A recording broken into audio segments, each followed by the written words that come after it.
crawling, cackling, wig twisted, hair ablaze. Queen of chaos, mystery and malaise. Curled up on the couch watching cheesy sitcoms. Mess with us, stacks end up in the catacombs. Master Sergeant Tampon, parachuted from the sky. Battle ready till the end, never shy. Throws comfort like grenades. Catch him if you can, saving the day. Sanitary superhero, the man. A duo mismatch, clash like thunder. Stepping on toes, pulling brains under. She got the laughs, he got the attitude. Together, unbreakable, this funky interlude. Dingus in the kitchen making ramen a la mode. Spilling secrets, added tales to a code. Sergeant in the corner, fixing his gear. Under his breath, mumbling, get this clown out of here. On the streets, they a spectacle. Crowds gather, her wild antics and stirring gaze. Who's madder? Passing trends, hottest memes, first to pounce from block to block. Every tale they enhance. A duo mismatch, clash like thunder. Stepping on toes, pulling pranks under. She got the laughs, he got the attitude. Together, unbreakable, this funky interlude.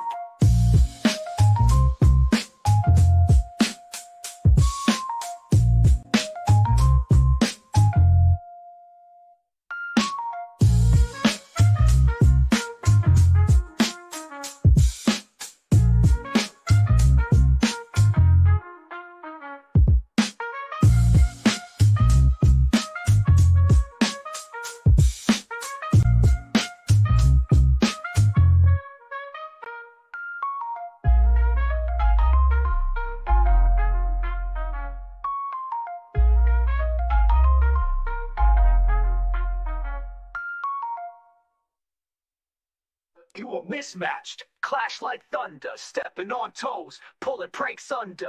She got the laughs, he got the attitude. Together, unbreakable, this funky interlude.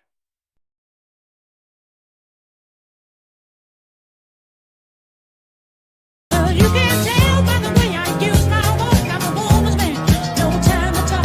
Music loud, women walk, being kicked around since I was born. I never tolerate, that's okay, and you may look the other way, but we can try to understand. The New York Times are big no man. Whether you're a brother away, you're a mother, you're staying alive, staying alive. In the city breaking and everybody shaking, and you're staying alive, staying alive.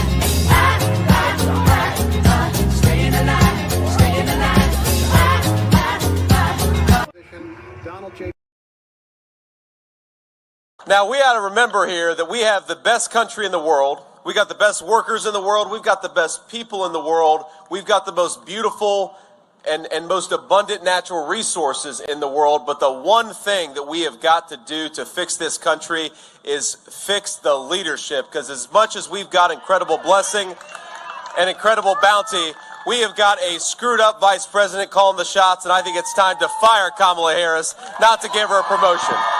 It's a totally false story. I'm the president of the United States. I say suckers and losers. They gave their life. It's just a disgraceful story, Sean, and all I do is deny it. There's been multiple times where the media has misconstrued some of the things that you say about veterans, the latest being supposedly you calling wounded veterans that have been shot or wounded suckers and losers. Yeah. A made-up story. It was made up by a magazine, and I think it was The Atlantic, which is a radical left magazine. And as soon as I heard it, I said, that's a terrible thing, and you don't get rid of it. You know, they make these things, and they just use it, the opposing side. They know it's false. I had 26 people that said it never happened. Who would say it? Who would say it? Nobody would say it. A stupid person or a person that's mentally ill. And, you know, as you know better than anybody, I rebuilt our military. We gave 86 I don't call him the loony left for nothing. Afghanistan so stupidly, but far bigger than even that. I rebuilt our military. I had the best relationship with the military of any president and respect the military more than anybody. And they just made up this horrible quote. I was in this massive rainstorm, massive, and I was supposed to take helicopters to a certain place in Paris. A little complicated. I don't want to be too complicated. And the helicopters weren't able to fly. They were military helicopters, our helicopters. And I looked at it, I said, I'm not going to be able to fly. So I wanted to drive. By the time we realized we had to drive, it was very late. and everybody talked me out of going, and all of a sudden, and it was a mistake, I wanted to go. And somebody made up the story that I said that. And I have so many witnesses. I have one of them in this room right now. He's a witness that I never said it. Nobody would say that. And I went to one the following day in a big cemetery. But they said I said about soldiers, I think it was World War I soldiers, they're suckers and losers, and they're in graves. Think of it. They gave their life for our country. This was in Paris. It was an American cemetery. And they said that, and this was somebody that actually, he didn't say it, they made it up with a magazine. You know, they make things up. They don't even have sources. They make things up out of thin blue like a storyteller. And I wanted you to ask me this question because I think it's a terrible, terrible thing. But they make up stories. And then one guy who's a very, sort of a low-life guy, he is a low-life, they got one confirmation, and 26 people said it never happened. But the one confirmation was a guy that I fired, a terrible, stupid person, actually, that couldn't do the job well. And I fired him. And he sort of confirmed it. I don't know how he confirmed it, but he did. And it's a totally false story. Nobody would say that. And I would say this to military people. I'm the president of the United States. I say suckers and losers. They gave their life. And it's just a disgraceful story, Sean. And all I do is deny it. We have so many witnesses. And I said, you know, that's one of those questions where no matter how you answer it, you lose. Do you understand that? I do. I can sit here and talk about it for another 20 minutes, and at the end, people would say, even if they have a doubt, you've lost. Just a little doubt. They only need a 2% doubt. And I would think that if people heard that, I think if I heard that, maybe I'd believe it if I was in the military. You know, what do they know? They're sitting there and they heard the story. Put out by this real rag that's failing badly, losing a lot of money. And, you know, it's interesting. I was doing a rally, and I was walking past press, and some guy shouted to me, I think from that magazine, is it true you called them suckers and losers? Who? They said, military in the graves. I said, now that's a loser. Because as soon as I heard it, I said that you can't respond to it. Because no matter how vigorously you deny it, people, they have an expression for it. I won't use the expression, but it's a bad expression. It's when they ask you a question that no matter how you answer it, it leaves a telltale stain. And it's a shame that they can get away with it. And we have libel laws now where you can do anything. You can sue. You can spend $25 million suing people, and they laugh at you. It's a disgrace. Shouldn't be allowed, but it is allowed. Tim Since Cast we're is on a about to sue. long-form podcast, and we're not going to take anything out of context Yeah. here. Is there anything that you would like the veteran population to know about what you think of them? That I love them, that I respect them, that I rebuilt our military, that I got budgets that nobody's ever gotten, that I increased their pay because of the respect I have.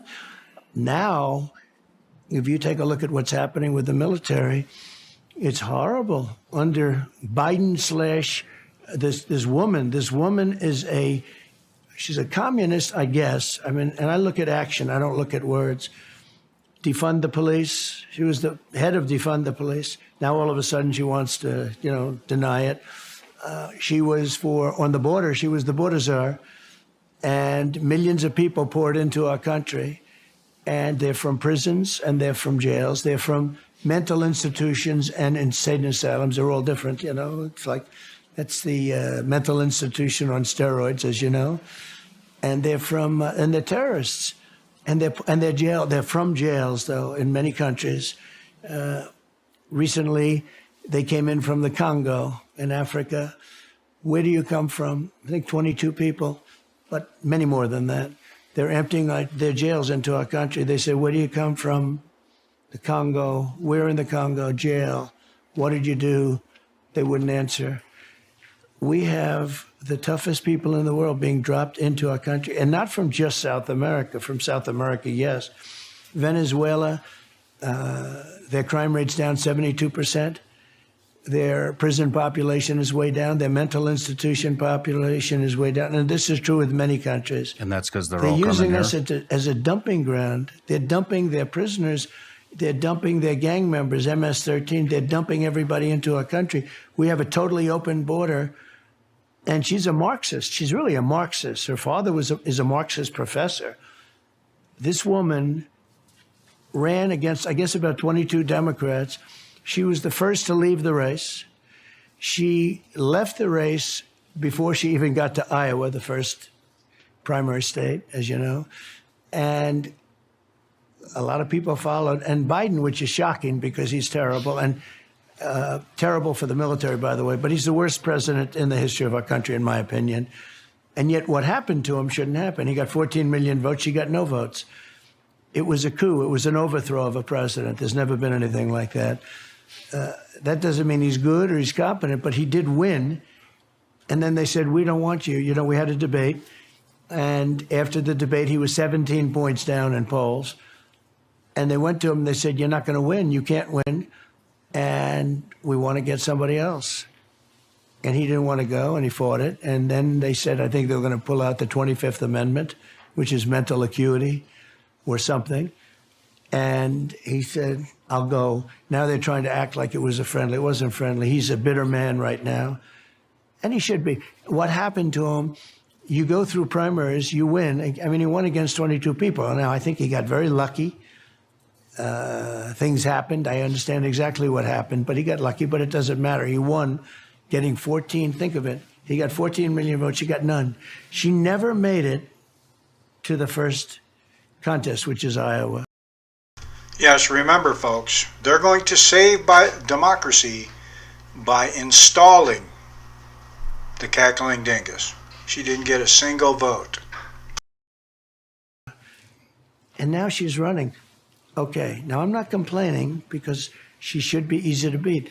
This country is not ready for a Marxist or a communist. This country is not ready for somebody that wants to defund the police, that said there will never be fracking in our country. If we don't frack, if we don't drill for oil and gas, we won't have a country, because that's where the power comes from. That's, you know, we can talk about all sorts of things, but that's the power. That powers up our plants. No matter where you're watching Sean Ryan Show from, if you get anything out of this, please like, comment, subscribe, and most importantly, share this everywhere you possibly can. And if you're feeling extra generous, please leave us a review on Apple and Spotify podcasts. Why are you voting for Trump? All right, young lady, I'll be happy to answer that for you as somebody that is a former Democrat. I'm a two-time bone cancer survivor. I voted for Obama-Biden in 2008 based on Obamacare. And then when Obamacare was implemented, I promptly lost my insurance. I could not keep my plan. I could not keep my doctor. That put me in a tailspin of losing insurance. And then on top of that, I got penalized for not having insurance that I could no longer afford. Now, that was pre-Donald Trump political career. That had nothing to do with Donald Trump. That had to do with the Democratic Party leaving me behind, even though I voted for them. Now come along to 2016. Donald Trump campaigns on getting rid of the penalty for no insurance. And he did that. Helped my family out and me specifically. Then he campaigned on tax cuts. He did that. I got a tax cut. My employer got a tax cut. My employer then gave all 200,000 plus employees raises because the tax burden on them was less. Now, ironically enough, that company was Costco, a very liberal company that backed Hillary Clinton in the election. Not only did they give all employees raises, which mine was $3 an hour back in 2018, they raised the minimum wage from $12 an hour to $15 an hour because they specifically said the tax breaks. Donald Trump delivered on that. And there wasn't a single Democrat that voted for you and I to have more of our own money we earn. One of the people that cast a vote no was a senator from California named Kamala Harris. The Cackling Dingus. We did not get into any new conflicts. Our president set foot in North Korea. I don't know if you know how big that is. But the one thing I want to ask you is this. You look young, which means you're probably still on your mom and dad's insurance. So you've never had to face that dilemma as a parent or as an adult. Also, you probably don't own a home. And if you don't know the difference between a sub 3% mortgage rate versus a nearly 8% mortgage rate under Biden, then you simply don't understand why anybody could ever vote for Donald Trump. To me, since I know how all that works, my bigger question is, why on earth would anybody vote for Kamala Harris? Because she's sitting here saying no tax on tips, but yet in 2023, her and Biden passed a bill, and she was the deciding vote to make this a bill, where you had a new way of reporting taxes on tips, and they also were going to hire 87,000 new IRS agents to audit us, to make sure the government got more of our money. Now she's saying this, just like she said she's going to protect women's reproductive rights, which got turned over under her and Biden. They could have codified it. They didn't. That's why I'm voting for Donald Trump, because he has a history of doing what he said. Actually, abortion isn't reproduction. Harris So having a history of saying shit and not doing anything about it. That's why I'm voting for Donald Trump, because of the history we have to look back on. A good economy, good job growth. America was doing great before pre-COVID. Now, COVID would have ruined any president. I don't understand. thanks to Trump, now if you want to get an abortion, all you have to do is travel to a state where it's legal, under certain conditions. It's legal in all 50 states still. Just some states have put like heartbeat laws and stuff in place. It's not illegal anywhere. I understand why anybody would vote for Kamala Harris. Can you answer that one for me?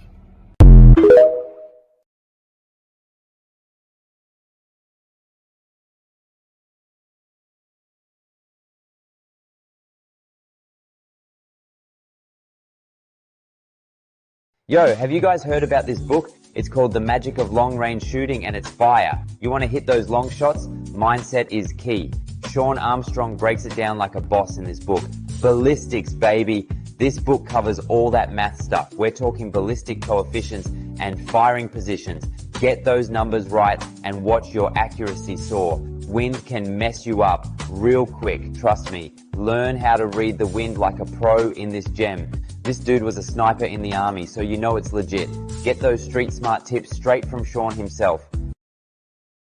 Hello everyone, this is one of the most powerful videos I've seen in the longest time that is completely demonstrative of how this party, the Hippocrats, make everything. The radical left woke Democrats, they make everything about things that have absolutely nothing to do with anything and that you and I have zero control over, and that is the color of your skin, your background, race, ethnicity, sexual orientation, and gender.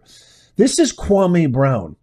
He is a 20-plus year veteran of the NBA. He was the #1 overall pick in 2001. So he also played with Kobe Bryant. He played with Michael Jordan on the Wizards. And I love his raw, authentic plea to African Americans, but really to everybody. And just watch this and just listen to how powerful this is, and then come on back and we'll talk about it. Especially if you are somebody leaning on the left and you believe the Obamas, you believe Kamala Harris and the rest of them, please watch this, at least have an open mind, and then come on back and we'll talk about it. So a black woman that used to be an Asian woman that gave $26 billion to Asian Americans, well, she can't do nothing directly for black people, but she did something directly for her people, which is Asian Americans. $26 billion in 2023. Yeah, she can't do nothing for she can't do nothing for black Americans, but Asian Americans can get 26 billion, not million, 26 billion in the forms of government funding and government grants, contracts. Yeah, Yeah, Patty. Meanwhile, mothers and fathers can't afford groceries. And I got a video of a black woman saying exactly what you saying. She's like, what does it matter that she's an AKA? What does it matter that she about to get sworn in by some woman that was a justice woman that don't even know how to define what a woman is? What does all that stuff matter? At the grand scheme of things, she said, I got to make a decision on if I can afford groceries, enough groceries and enough gas for the week. When you talk about real situations, people are not concerned with if somebody being black or not. You're not paying nobody bills with your skin color. Kamala Harris is not going to help get your bills paid just because she's black. Inflation is at an all-time high. And when you go and look at the policy, and this is what's sad about Ricky Smiley, D.L. Hughley, Steve Harvey, is that nobody calls these gatekeepers out. Like I said, I came here to expose the go along, get along game. And Steve Harvey, Ricky Smiley, D.L. Hughley, they are definitely go along, get along game. Just think about it.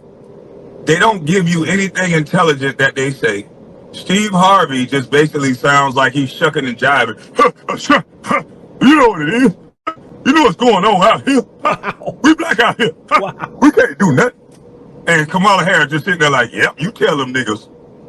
I'm not going to do nothing for them niggas. You tell them, Steve Harvey. This ain't that. This is alley-oop. What you mean alley-oop? You alley-ooping Americans to this dummy that's not going to give them anything but gave Asians $26 billion?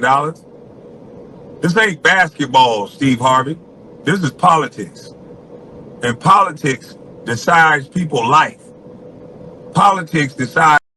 Remember this, the Cackling Dingus was the second choice behind a guy with Alzheimer's. Where you're going to live, how good you're going to live in that area, the rules you're going to live up under, and the school system, everything is decided by politics. But you want us to go off of, your mama black, she can't do nothing. You know what's going on. You know what it is. Can't nobody get elected with a black agenda. So why are we voting for it? To vote for somebody that can't do nothing for us. Tell us why, Steve Harvey, that they were able to give $26 billion to the Asians in 2023.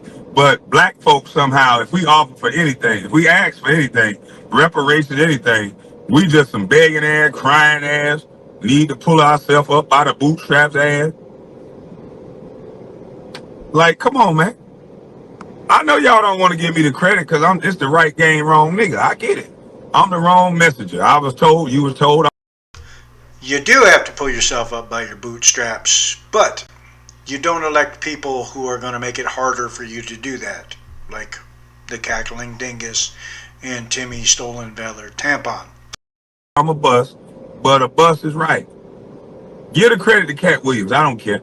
But these niggas are go along, get along games. Anytime you have a man jump on TV or jump on his radio show and coerce or tell his followers to follow or unfollow black people that don't like Kamala. What if the black people was voting for Cornel West? Oh, that don't fit his narrative. So he was actually live streaming, I believe on Instagram or TikTok or somewhere. And it's a very, so he, the crux of what he says is essentially what I just showed you. But I'm just so impressed. I'm so thankful that there are real Americans out there that are waking up and that are sick and tired of the pandering, sick and tired of fancy word salads and empty platitudinous chants like joy, we're joy. Yeah, that strength through joy is actually a Nazi motto from 1939. Also, joy doesn't actually pay your bills, does it? Still waiting for Jim to come over and, tell me what the Cackling Dingus and Timmy Stolen Valor Tampon has done for the country. We're so joyful. We don't have any policies. We got no substance. We have nothing to say to help you, and we're not going to help you. But guess what? We're going to throw around this magical, mystical, nebulous, empty phrase called joy. Because if you say it enough times, and by the way, there's ties to the Nazi Party with the exact kind of propaganda of this joyous kind of repetition, this mantra. You mean socialists are actually quoting socialists? Say it ain't so. Ties to the Nazi Party. No policy, no substance. They use the race card every chance they get. This keeps happening over and over and over again. And real Americans are sick and tired of it. I want to throw this off to you guys. Let me know what you think in the comments. How is it that they just had their Democratic National Convention and there is literally, you cannot find me one instance. They have mentioned Trump over 300 times. They mentioned inflation less than a dozen times. They mentioned the border less than 5 times. They mentioned inflation less than 4 times. They mentioned policies and things that are actually affecting real Americans less combined, less than they ever did. Less than they ever did. The Republicans mentioned Biden exactly 3 times. In over 4 years. The Democrats had power 12 of the last 16 years. They have created all the problems that every real American faces right now. And yet all they did at their convention was blame Trump. And we're supposed to go, here's our vote. Here's our sacred, one of the sovereignties as an American citizen. I'm just going to hand that over to you because you say that you're going to now fix it. It doesn't make any sense. And you can see people are waking up. Well, no, if as Joe Biden says, well, no, if you don't vote for me, you ain't black. Somehow he gets away with that. If Trump would have said that, you'd never hear the end of it, right? Obama, Michelle, all the... They actually have to make up shit Trump never said to try and get people not to like Trump. These actors and celebrities, D.L. Hewley, Steve Harvey, all of these guys saying, no, we're black. You got to vote for the black person. You got to vote for the guy who has the right skin color. Doesn't make any sense. So I throw this off to you. I can't wait to read your comments. Let me know what you think in the comments down below. As always, if you made it this far, don't forget in the pinned comment, show notes, and description is our free newsletter. It's free. It's absolutely free. All you got to do is click on that link. Then you're going to see these options. Click on the option for free newsletter. Give us your best email and you're in. Become an As Nation Insider. That way you never miss out on all the latest breaking best that the fake woke mafia media won't share with you. Please tap that thumbs up too because it helps us. It's not for vanity. It's not for me. I could care less. It helps us because when you tap the thumbs up, which is free and takes you less than a second, do it right now. It pushes our video out to more people. So please do that. I can't wait to read your comments. Check out these videos coming up on the screen right here. They're phenomenal. Subscribe and follow down there. And as always, may God bless you and may God bless America. I'll see you soon. A lot of people in very liberal or progressive areas, they get their idea of conservatism from their progressive friends and progressive media rather than from actual conservatives. So I think that's part of several reasons why it's even been shown in numerous polls that generally speaking, conservatives understand liberals better than liberals understand conservatives. And you'll be hard pressed to find a conservative person who's like, oh, I've never had a conversation with a liberal before. Cause it's just like, how is that even possible? Like did you go to school? Did you go to university? Do you just exist in the world and the workplace? How can you not have ever met someone with those viewpoints? So I think it's more the fact that people are not even aware, and maybe because conservatives maybe in the state are more quiet about their views. They don't wear it on their sleeve for obvious reasons as pertains to tolerance or lack thereof. And so I think you have all these people interacting and integrating, but oftentimes that's not put front and center. And when it is, that's when they think, oh, the boogeyman is coming out. But I also, think it's the dominance of the left in media, in academia, in big tech, in Hollywood. I just saw a poll that said only 3% of journalists describe themselves as Republicans, 3%. And at Harvard, all the controversy with Claudine Gay, it turns out only about 3% of Harvard professors call themselves somewhat conservative or conservative. Yes. So the ones who call themselves conservatives probably 2% or maybe even 1%. So they're just not hearing the ideas. And you look at Hollywood, dominated of the contributions given to parties by the top executive in Hollywood. 90% of them go to Democrats or Democrat causes. Same thing with the Ivy League. I went to an Ivy League school. 90% of the contributions by professors go to the Democrats or Democrat causes. So these kids are having a one-sided view of almost anything. And as a result, when you sit there and talk to somebody who has some different points of views, no matter how well thought out and commonsensical they are, often they're surprised because they just haven't heard them. Who's at fault there? Now more than ever, the ability to see through the chaos of traditional news media is an absolute necessity. Biased narratives and selective reporting obstruct the informed critical thinking that we should all be striving for. That's why I'm excited to introduce you to today's sponsor, Ground News.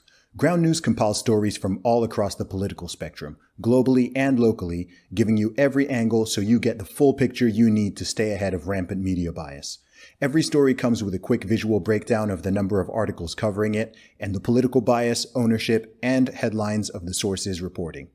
One of my favorite features is their blind spot feed, where you can see stories that are disproportionately covered by one side of the political spectrum or the other. Ground News does a great job at helping me see behind the curtain of mainstream media. I highly recommend you give Ground News a try. My listeners can get 40% off their Vantage subscription, which gives you unlimited access to all of their incredible features. Go to ground.news/Zuby or click the link in the description to subscribe for just $5 a month. Check out Ground News today and stay informed. Well, I think that a lot of people don't go into those conservatives don't go into these areas because they feel they're going to be screwed. I mean, in order to get tenure, if you're in a university, you have to be voted on by the other professors. And I know a lot of instances of professors who've gotten blackballed or refused tenure because of their views. There's a guy named John Lott. John Lott is a economist, does a lot of work on guns. And he wrote a book called More Guns, Less Crime. At the time, he didn't even own a gun, and he wasn't even that conservative. He just found out nobody ever done a study on the relationship or lack of relationship between gun ownership and crime. And it turned out, according to John, and I'm kind of summarizing complex research, but it turns out, according to John, counties with the greatest per capita gun ownership had less crime.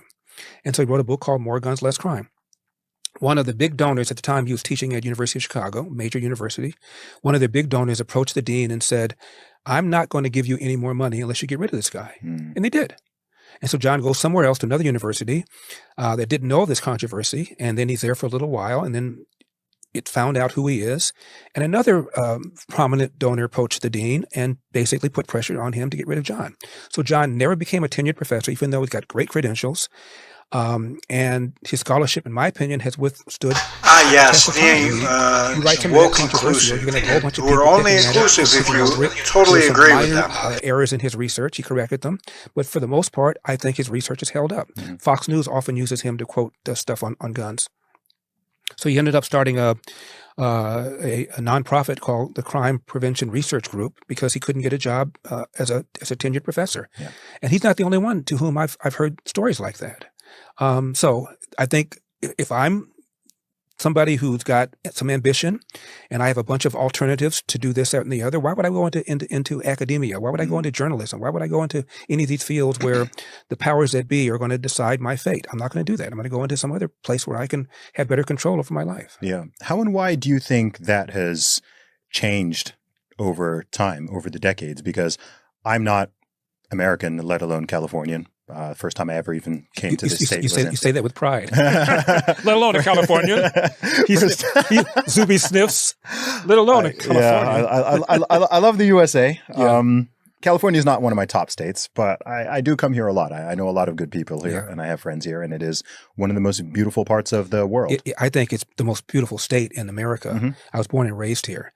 The politics are awful. I mean, how has it changed since you were in your youth in terms of the politics? Well, because I know that this used to be a Republican state, no? It sure did. Okay. I mean, Orange County used to be the most reliably Republican county in the country. Richard Nixon was a senator here.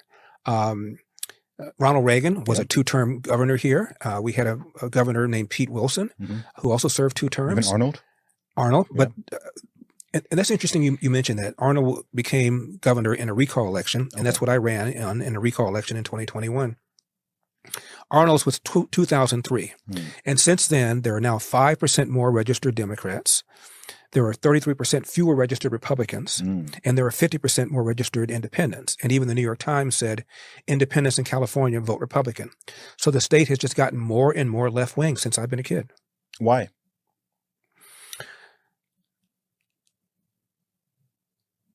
A lot of Republicans have left. I think kids are being taught that Republicans are bad. I think kids are being taught that. Well, there was a study done that thanks to cell phones and other distractions, the human race is actually getting dumber. So maybe they all moved to California. Capitalism is bad. Kids are being taught that if you're wealthy, you did something to screw people. It wasn't that you worked hard. I think little by little, we've indoctrinated young people into having negative attitudes towards capitalism, towards God, towards religion. And as a result, we are now manufacturing kids that are more and more left-wing. Is that unique to California, though? I think it's worse in California. California is one of the most left-wing states. Massachusetts is up there, too. But I think it's happening all over the country. Yeah. We are just, look at the universities. I saw a study about the professors at universities, big, small, east, west, north, south, public, private. Overwhelmingly, the professors are left-wing. Yeah. And if you assume that teachers have some sort of influence on how you think and see the world, then we are creating more and more left-wing people. On Friday, Robert F. Kennedy Jr. ended his presidential campaign and then did the right thing for America by not only endorsing Donald Trump, but appearing with him on stage at a MAGA rally. He is a great person. I've known him for so long. For the past 16 months, Robert F. Kennedy Jr. We talked about. Yes, we have a former Democrat on stage with our candidate, but we're the party of hate. Got it.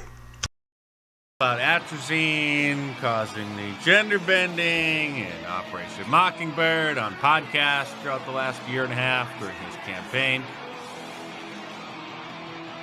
They're playing the Foo Fighters song, There Goes My Hero, or Hero, whatever it's called. And so, of course, they got very upset about it, and Dave Grohl posted on Twitter saying that they didn't give permission to the Trump campaign to play their song. This is why they vote Democrat. They don't even know how the music industry that they've been in for 20 years actually works. They don't need your permission, they just have to pay money to the BMI or to BMI. Then the Operation Mockingbird assets eagerly amplified their anger, spreading fake news, claiming that the Foo Fighters did not give the Trump campaign permission to use their song at the rally. But guess what? It doesn't matter because the band members themselves have no say whatsoever about who buys licenses for their music. It took a foreign media outlet to actually do journalism and reach out to the Trump campaign and ask them if they did buy the license to the song, which of course they did. The London Independent has seen the documents. They say appearing to confirm, because they're so paranoid, confirming that the campaign did indeed license the song for BMI's Song View service. Because when a major band records a song, they no longer own that song. They sell the rights to the record label. And then the record label can do whatever the heck they want with it, selling the rights to distributors. And then the distributors sell licenses to people who could play the song publicly. You actually do need a license for that. And so, of course, the Trump campaign got the license. And so, I mean, technically, I guess, the band didn't give permission to play the song. But guess what? It doesn't matter. Robert F. Kennedy Jr.'s announcement saying that he was ending his campaign was filled with some great gems about the corruption within our political system and the idiocracy that we're all experiencing and the massive mental and physical health problems. Putting it like this. In America, 74% of Americans are now overweight or obese, and 50% of our children. 120 years ago, when somebody was obese, They were sent to the circus. There were case reports done about them. Obesity was almost unknown. And over on Truth Social, Donald Trump reposted this, where somebody posted a picture of Robert F. Kennedy Jr. after bench pressing, and the Assistant Health Secretary, Rachel Levine, asking, who would you rather have as Secretary for Health, RFK Jr. or Rachel Levine? Numerous other members of the Kennedy family are very upset, including RFK Jr.'s own sister, who ran to MSNBC to denounce him. I'm outraged and disgusted by my brother's gaudy and obscene embrace of Donald Trump. And I completely disavow and separate and dissociate myself from Robert Kennedy Jr. in this flagrant and inexplicable effort to desecrate and trample and set fire to my father's memory. Well, I sure would like to be a fly on the wall at Thanksgiving dinner at the Kennedy house this year. This endorsement is particularly upsetting to the baby boomers because while the Kennedys have lost a lot of their political power and prestige over the last several decades, the baby boomers have very fond memories of John F. Kennedy and the Kennedy dynasty. He did say, I am giving my endorsement to Donald Trump. I think it's a gag. I mean, take it. I tell you. No, the Democrats are pretending that they don't want his endorsement and that he's such a toxic person because of his stances on vaccines and other issues that they're glad, they say, that he's endorsing Donald Trump instead of Camel Face. I think it too. For those of us who are a certain age, who grew up with the Kennedys, I mean, to have a Kennedy endorse not just any Republican, but the worst one ever. The best one ever. What do we make of this, gentlemen? Well, you know, every family has a whatever. That guy is not weird. There's something there's an expression they use in y'all. That boy ain't right. Okay? There's something weird. You're weird. Okay? That's nothing wrong with being weird. But that boy ain't right. There's something wrong. He hit his head or something. I don't know what.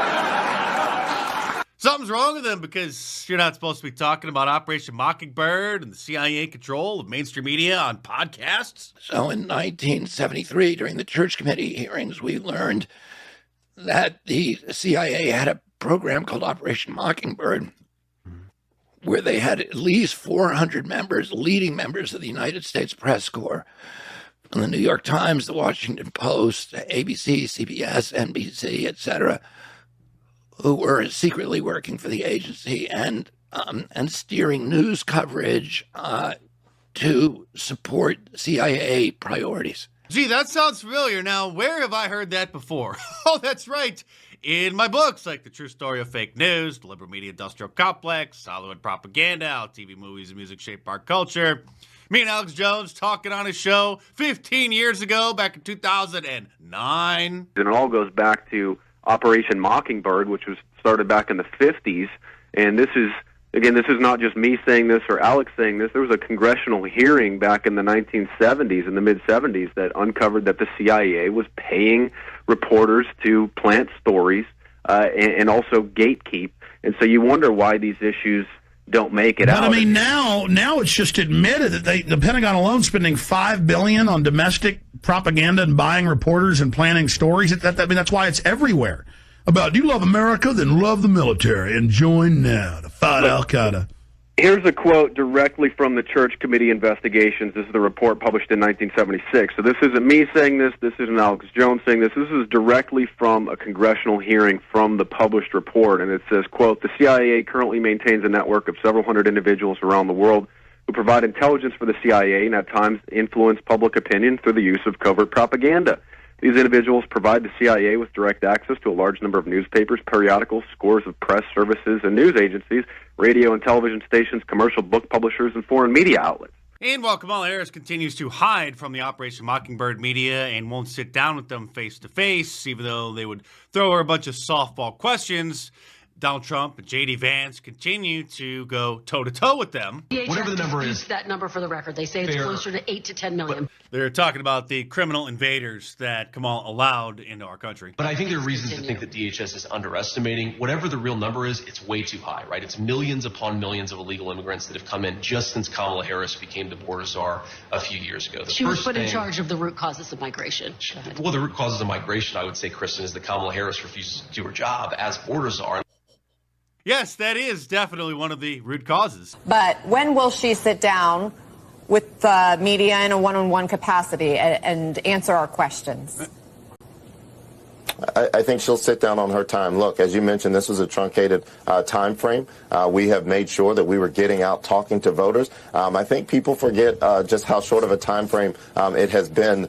We had a change at the top of the ticket. We elected a brand new vice president. They just can't spare 5 minutes to do one measly little interview with a Mockingbird agency. But now the honeymoon is over. The DNC is wrapped up, and many in the mainstream media are expressing their frustration that Kamala is dodging them, and it is looking very suspicious. So now she says that she is supposedly going to do a sit-down interview soon with someone, but not one-on-one. She needs to have a friend there. Harris and Walz are also slated to sit down for their first joint interview next week. A joint interview, of course. After mounting pressure on Harris to lay out more of her policy positions.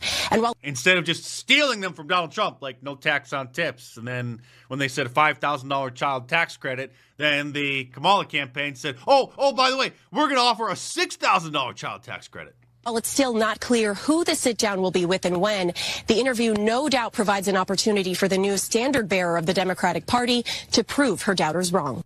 This interview is going to be a train wreck because every time she gets in front of a camera without a teleprompter, she looks like a bumbling buffoon. And what do you think of my new Wanted for President Western-style shirt? You can order from my online store at markdice.com or click the link in the description below and check it out.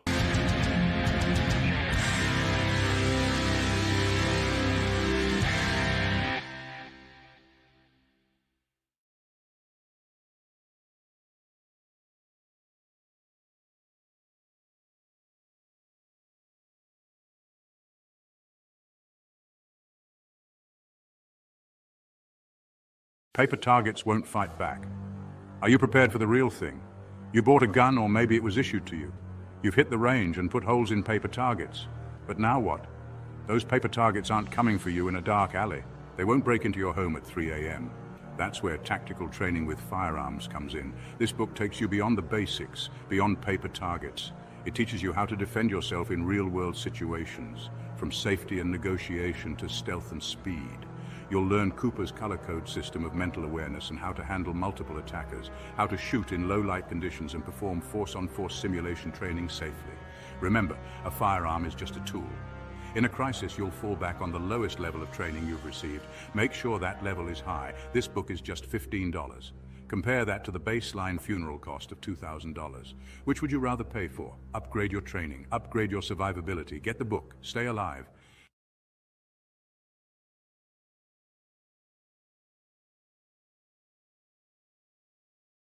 There was no evidence to support the president's claim that President Barack Obama offered wiretapping of Trump Tower. Presenting Sounds of a Lemon. All of your favorite hits from 5-time winner Worst Journalist of the Year, Don Lemon. Hits such as Black People Pull Up Your Pants, Teeth Are a Weapon versus Rape, and White People Are Out to Get Me, Kyle's Got a Gun, and the Two-Finger Shuffle. Find these and more in Sounds of a Lemon, the worst journalist of all time. What's up, guys? Your boy Benny. I live in Florida. Not too far down the road is Orlando, where there's all these theme parks. My favorite is Universal, and Universal builds all these worlds, world building, right? So you can go and live like somebody else, live somewhere that's a complete fantasy. It's not actually real. Nothing about it's real, but you can kind of live inside of an escapism experience for a little while. And then the park closes. You can't stay there. None of it's actually part of the real world. Gravity exists, and you must go back to the real world. Security kicks you out, right? And that's exactly what's happening to Kamala Harris right now. The real world, actual gravity is beginning to weigh on her campaign. People are starting to ask her questions like, exactly what are you going to do? Why are people calling you Commie Kamala? Like, you were the person who was part of the administration that destroyed the country. Obviously, Joe Biden isn't with us anymore, so we have to assume that you destroyed the country. And how can you fix a problem that you caused? In fact, you're the problem. And that is beginning to now weigh down on the corporate press, who is trying as hard as they can to continue the fantasy land from closing around Kamala Harris. They've built up something completely fake and something totally fabricated, and their job is to protect Kamala Harris from ever having to answer a hard question, to prevent her from actually, bringing the house down and showing everybody that, well, actually the real world sucks right now in America. But if you read headlines like this, liberal media stunned by voter response, despite their propaganda efforts to back Kamala, you get to actually see the real world just travel outside and ask questions. We're currently in Chicago for the DNC convention, and we wandered around the streets of Chicago asking people like who they're for, Kamala or Trump. The Chicago Democrat National Convention is happening right here in downtown Chicago, and everybody tells us Trump. It's insane. That video will be up soon.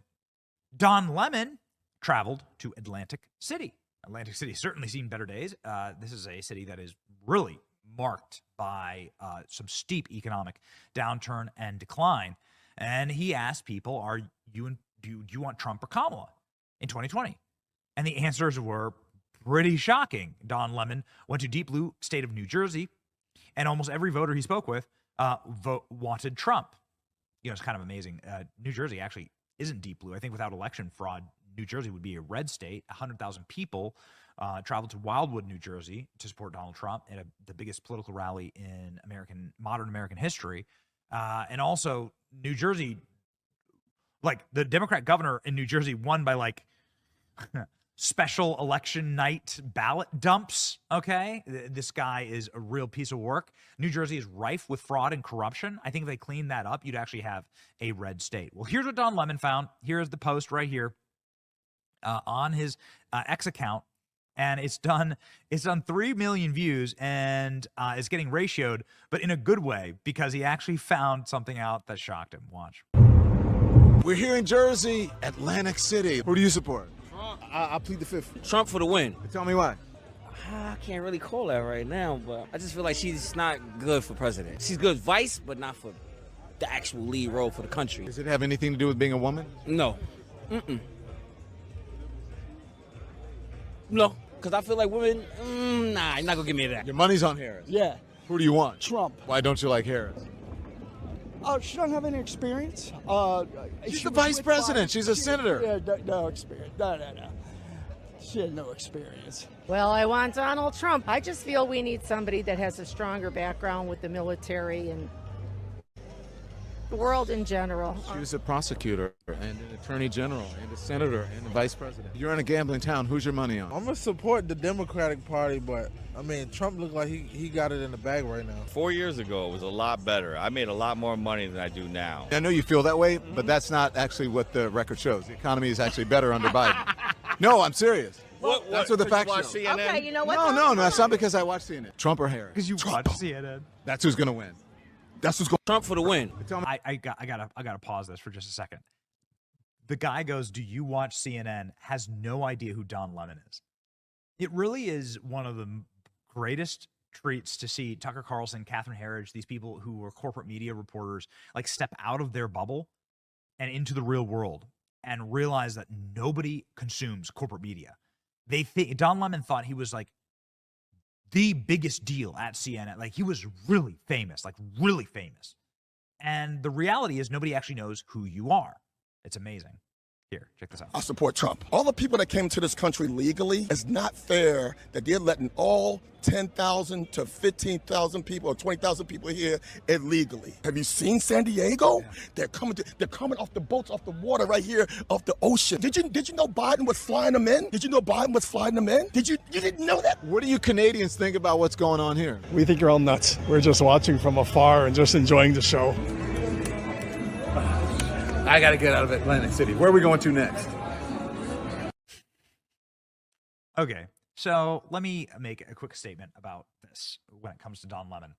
Don Lemon's a clown, but he actually didn't have to produce this. I gotta say, like, broke clock, right? Twice a day. You gotta say, like, thanks, Don Lemon, for producing it. You didn't have to put this content up. And this is, a practice in humiliation, actually. And so it's good. Like, it's good that Don Lemon's out doing this style of content. You see this kind of stuff and you're like, wow, geez, man, are you actually coming to? Are you actually, worth, is it worth following you? Are you going to have some type of moment where you realize what people in real America actually think about reality? And then you see a clip like this. Don Lemon shaming Trump for the way he says Kamala's name. You know that the Kamala Harris... Kamala. If you really want someone to listen to what you're saying, you should probably pronounce their name right. Period, question mark, hyphen, comma, la. Kamala. My favorite outrage is people saying Kamala Harris's name wrong. This is why we call her Commie Camilla on this program. Just a troll. There have been trolls, though. Like, the entire Democrat Party has been one long, endless series of trolls. We'll go to downtown Washington, D.C. We did, and ask people, like, what do you think about Kamala Harris? And you'll get the same kind of responses. Like, you don't have to go to Atlantic City. You don't have to go near or far. It's the same thing. In Chicago, it's the same thing during the DNC convention. People, it's not about the person necessarily. People hate the results. That just is what it is. People hate the results of this administration. This is what we found when we went to downtown D.C. Just a taste, ladies and gentlemen. Black Americans asked, what do you think about Kamala? What do you think about Kamala Harris? Huh? What do you think about Kamala Harris? Who's that? She's the vice president for Biden. Come on, man. Who? Kamala Harris. Kamala Harris.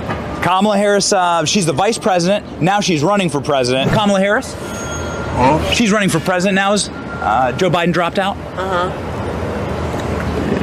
Do you like her? I don't know her. Yeah. They don't give a damn about you. They don't like you. I don't like you. Nobody likes you. Kamala Harris. Kamala Harris? Yeah. Hey, it's about time a black woman get in the office. What is your favorite accomplishment for Kamala Harris? My favorite accomplishment from her? I ain't really seen that she done, so I mean, I hope she accomplishes some big things should she get in office, but I really ain't really heard nothing about what she's done. Hold up. Wait a minute. Something ain't right. Kamala Harris, sir? What do you think? Yeah? I ain't gonna lie, I'd take Trump back though. Trump 2024?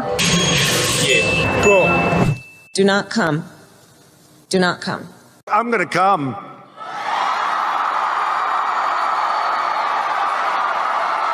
Yo, what's up, guys? Your boy Benny. Welcome to Chinatown in Washington, D.C. You can't get closer to the White House than right here. We are going to ask Americans today what they think about Kamala Harris. Kamala. You think you just fell out of a coconut tree? We don't know. But we're going to find out today. Benny on the Block, Washington, D.C. edition. What do people think? Let's go.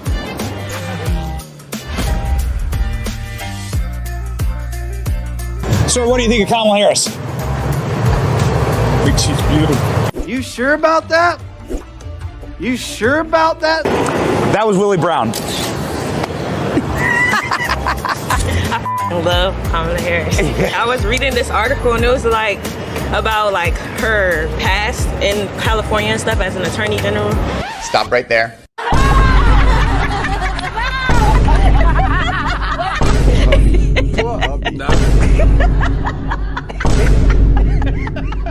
That kind of touched my heart. Damn. It touched my heart a lot. Personally, I don't agree with a lot of things she does. I don't agree with a lot of things Biden does. So for me, it's a no. No Kamala. Yeah. No. Not for me. Yeah. Yeah. As a Democrat, no. No. No. No. No. No. No. No. Hell no. No. No. I refuse. No.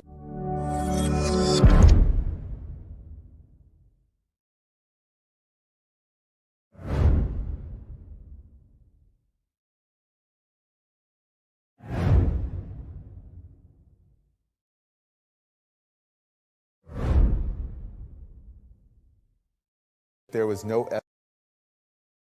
Now, one thing you probably already know is that if it sounds too good to be true, it probably is. We're talking about the set of ideas that Kamala Harris and Tim Walz would bring to the table if they were elected in November. Of course, finding what their policies are is sort of like looking for a contact lens that popped out of your eye on the street corner. Good luck finding it. Now, they both have records from previous campaigns, talking points from past interviews, and even how they've served. For Kamala Harris, it includes her grand idea to provide health care for all. I'm talking everybody, even the millions of people who are here illegally. Problem is, Medicare is already going broke. So imagine what happens if we add millions of people to the health care rolls that the government pays for. And by the way, don't forget that the government is you. You will be paying for it. Then consider what it might be like to get a doctor's appointment, or what would happen to your taxes if we do, in fact, pay for all that. There's just no example of that working anywhere in the world. But it sure does sound promising, doesn't it? Kind of like the college tuition loan forgiveness program. Rack up the debt, just like magic. Joe Biden and Kamala Harris will wave a sparkling wand and all that old debt goes away. Well, except for the fact that only half the country pays federal taxes, and the debt's already over $35 trillion. That's right, $1 trillion. And for those who do pay, 20, 30, 40, 50% or more is already taken out of each check they ever receive. Here's another one of those elephants in the room. Kamala Harris's support for the Green New Deal. It began by Joe Biden and Kamala Harris cutting off the Keystone Pipeline. They doubled down a couple of years later by setting a ridiculous standard for electric cars and how they had to be in everybody's hands, far before there's going to be enough charging stations or even power plants to fuel those electric cars. Maybe the green meant the money involved, because there's nothing green about what a tax on these cars will do to the environment of our pockets. We're joined now by Michael Levitt, former HHS Secretary and former administrator of the EP under President George W. Bush. And he was a governor during the time when I served in Arkansas. He was Utah's governor from 1993 to 2003. Michael, it's great to see you. Welcome, and such a pleasure to get to visit with you today. Mike, I'm so pleased to see you. I have great memories of our times together, and I look forward to a chance to visit. Well, something that hasn't turned out quite as successfully has been trying to fund Medicare. It's not that the program is terrible. It is a lifesaver and a lifeline to many people, but it is very expensive. Kamala Harris says she'd like to have Medicare for all, that everyone would get health care, including people who are here illegally. Now, you ran that entire program as head of HHS. If we were to suddenly extend basically Medicare for all, not only to all the American citizens, whatever age group, but also to the maybe 20 million illegals, what would happen financially and to the healthcare system if we did that?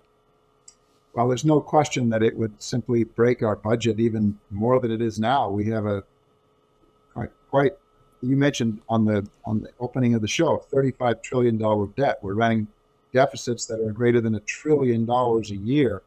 Medicare and the excess of our medical system is a great part of that. If you were to add millions more people with the subsidies that are required for Medicare, it would just accelerate the point of the time when we would, as a country, no longer be economic leaders. You always were an innovator, both as governor and as Secretary of Health and Human Services, looking for ways to take programs that we weren't going to get rid of, but make them better, make them sustainable. I know you tried diligently, both with Medicare and Medicaid, the program that the states run. But if somebody put you in charge and just said, Michael, whatever you want to do, you get to do it. Talk to us about what we should do and could do with both Medicare and Medicaid that might make those programs more sustainable. Well, let's start on the side of what our individual responsibilities are. And the key here, I think, is that Americans do not live particularly healthy lifestyles. And so we all have a way in which we can contribute to this. We can live healthier lives. The system will work better. And that's an individual responsibility we can take on. I think another thing we can do is begin to look for what I'll refer to as overutilization. It's when we use health care services that are not needed or required. And we can begin to reward people in our system for both living healthier lifestyles, but also recognizing that they're participants in the economies of the healthcare system. We can begin to pay for healthcare differently. Rather than rewarding more and more procedures, we can begin to pay physicians and care providers on the basis of the value they bring. This is often referred to as value-based healthcare, and it's where we provide opportunities for physicians to be paid on the basis of keeping people healthy. Another very important component of this is recognizing that the system of care in our country requires a different type of organization. You know, the economy is uncertain. You never know whether your money's worth as much today as it was yesterday. It's one of the reasons I buy gold from American Hartford Gold. American Hartford Gold has earned a 5-star rating and an A+ from the Better Business Bureau. Be sure to tell them Mike Huckabee sent you. They'll give you up to $15,000 of free silver on your first qualifying order. Call 844-417-1010 or text Mike to 998899. You'll be glad you did business with American Hartford Gold. Well, you've just mentioned some things that I'm listening to that. I'm thinking, well, that sounds pretty like common sense. Doesn't sound that complicated. I mean, it does require some heavy lifting on the part of both individuals and the government. So why aren't we getting there? And clearly we are not. So where are the points of resistance? Is it the medical community? Is it the individual? Is it Congress? State legislatures? Where are the big walls that make this hard? Well, look, let's just acknowledge that this is 19% of the entire economy. This is a complex subject. And part of the dilemma is that one person's waste is another person's living. And so you have lots of different perspectives that are to be found on this problem. But a large part of it is recognizing that we, as a country, haven't got a sound economic formula to pay for it. There are some things about it that even as a Republican, I look at and say, maybe there's some inequities here in that my children are sometimes paying for to supplement my Medicare. Maybe I ought to recognize that I could pay a little more, and they could have lower taxes, and that they'd be more willing to do that. So I think there's some ways we can begin to make it more fair. But I think the primary thing is to get to the way in which we pay for health care. We pay for health care on what we refer to as a fee-for-service basis. And it means that medical providers who provide more procedures, for example, get paid more. And if we were to pay physicians and others on the basis of the value they bring, it's possible that even if we shared with them some of the money that we save by keeping people healthy, everyone would win. So going from a fee-for-service system that rewards volume, we could go to a system that rewards keeping people healthy, and the system would ultimately benefit from that. It makes a lot of sense. It would mean that instead of going to the doctor 7 times and finally he gets it right and he gets 7 payments, he gets it right the first time and he gets a bonus for getting it right the first time. I think we can all see that there would be some value in that.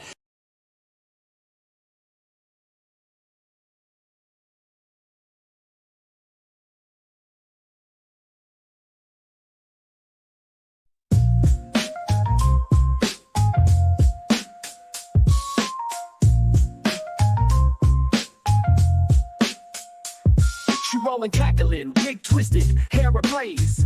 Queen of chaos, mystery and malaise. Curled up on the couch watching cheesy sitcoms. Mess with her, stacks end up in the catacombs. Master Sergeant Tampon, parachuted from the sky. Battle ready till the end, never shy. Throws comfort like grenades. Catch him if you can, saving the day. Sanitary superhero, the man. A duo mismatch, clash like thunder. Stepping on toes, pulling brains under. She got the laughs, he got the attitude. Together, unbreakable, this funky interlude. Dingus in the kitchen making ramen a la mode.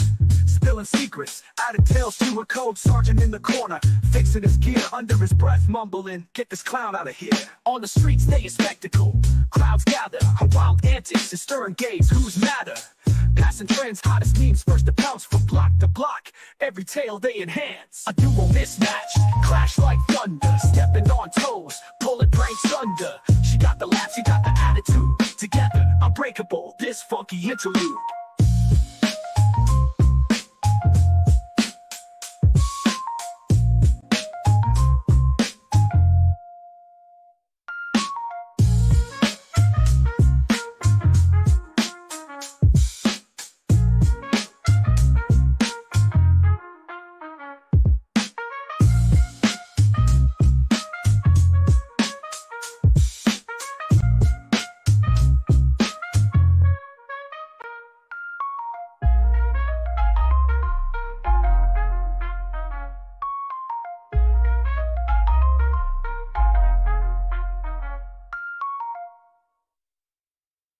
Duo mismatched, clash like thunder, stepping on toes, pulling pranks under. She got the laughs, he got the attitude. Together.